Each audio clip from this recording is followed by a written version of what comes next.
Hi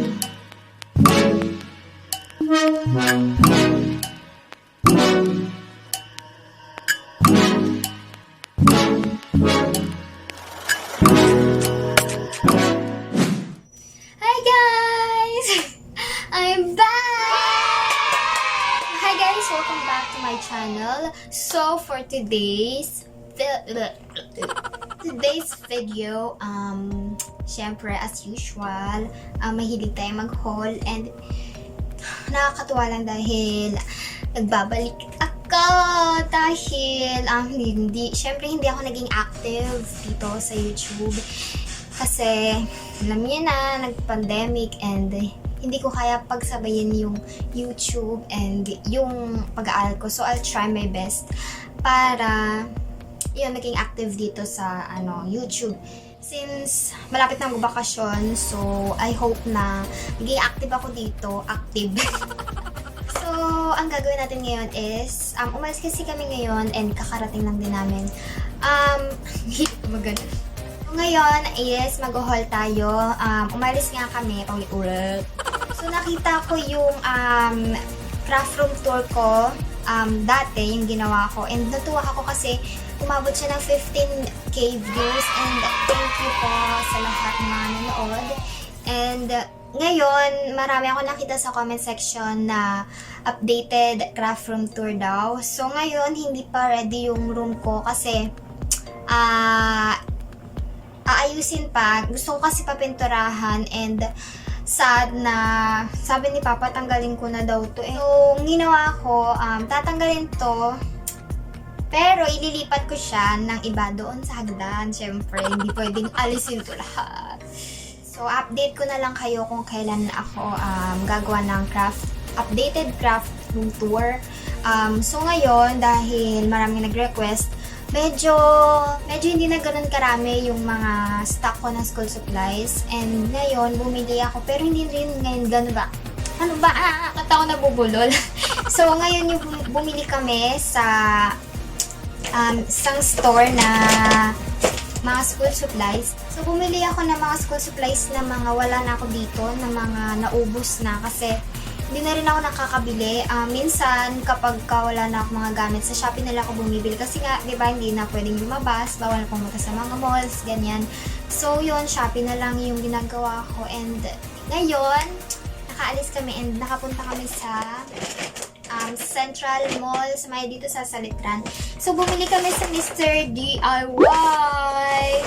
So, ito is medyo onti lang naman to. So, ipapakita ko sa inyo yung mga pinabibili ko. Siyempre, alam niyo naman ako sa mga nakakakilala dyan. Ingay. Alam niyo naman sa mga nakakakilala dyan sa akin na school supplies is my happiness.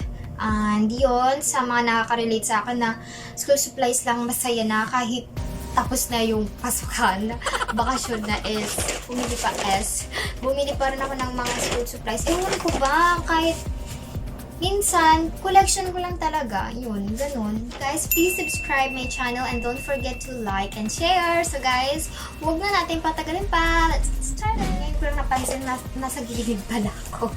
Kasi yung camera ko nandito, yung pop-up, dito ako nakatingin. So, back tayo. Ito yung mga napamili ko. Medyo unti lang naman siya. And kung gusto nyong pumunta, meron dito sa may Central Mall na branch. Second floor lang siya. And sobrang mura and affordable ng mga products doon. Kaya punta na!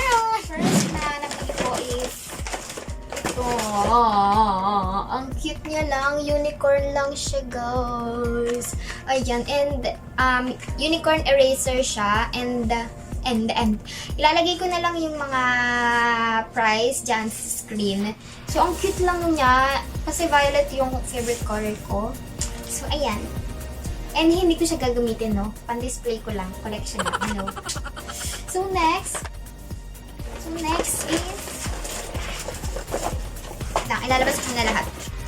So, next is itong notepad lang siya na ewan ko kung anong pangalan nito. Basta, ang cute lang ng design niya. And, ayan, may kasama siyang ring binder sa likod. And, ilalagay ko na lang basta yung mga price dyan. And, so, sobrang mura lang ito. Hindi ko lang matandaan kung magkano. So, bumili ako ng dalawa. Magkaibang design. Ganyan. Tip na lang. Next! Siyempre, hindi ba mawawala ang correction? So, alam ko naman na marami pa akong stock ng correction tape. Eh, hindi ko talaga maiwasan na bumili kasi, you know, collection ko talaga yung mga ganito. So, ayan. Ang cute lang yung kulay niya. Ayan. So, next is ayan. Double-sided. And, ang laki niya, ang kapal. Ayan, makapal siya. And, natatandaan ko nasa 39 pesos ata to. Ayan, ang kapal niya lang. Wala na kasi ito yung pinakaubos na, wala na akong double-sided. Kung natatandaan niyo sa craft room tour ko, ang dami kong double-sided. And ngayon, naubos na siya kasi yun, nagamit ko sa school. So, ayan, bumili ulit ako. Isa lang. And then next is ball pen. Siyempre, hindi mawawala yan.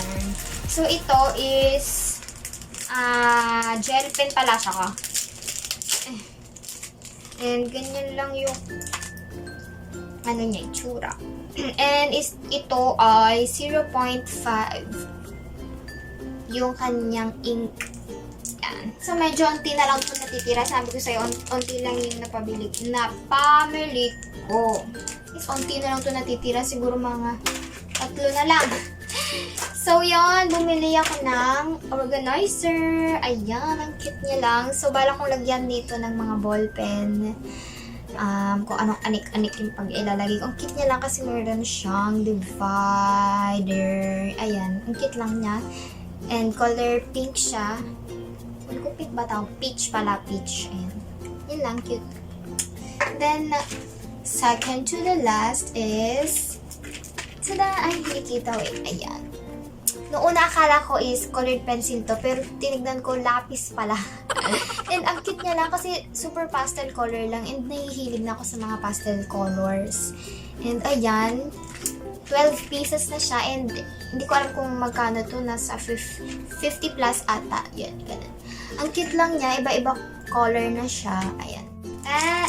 And the last is itong clipboard. So, kung natatandaan niyo yung back to school haul nung grade 9 ako, meron akong biling clipboard na wood ata yun. And medyo na siya, hindi na siya healthy. Hindi na siya madumi na and syempre na gamit na. So, bumili na ako ng bago. And ang cute lang ng design niya. Black, hindi na siya dumihi, ganun. So, yun lang naman yung mga napamili ko. And gusto ko pang bumalik doon. And yun, abangan nyo na lang yung craft room tour ko. And bibili pa ako ng mga stock dito. And super nakatulong yung pag-i-stock ko kasi, di ba, nag-COVID-19. So, nakatulong kasi marami akong na-stock ng mga school supplies like bond paper, intermediate, mga ballpen. Pero, yung mga ballpen, naubos din. And, ang nasayang is yung mga permanent marker kasi dito sa kwarto ko medyo mainit kaya tumutuyo yung mga pentel pen. So, yun. Advice ko lang na huwag kayo masyadong mag-stock.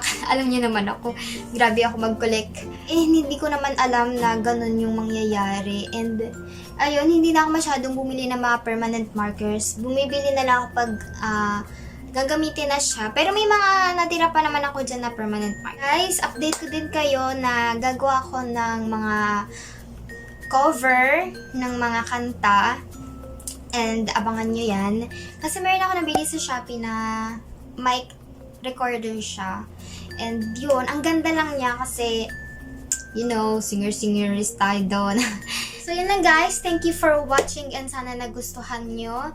And please subscribe my channel and hit the notification bell para lagi kayong updated sa aking mga video. So guys, thank you! Bye!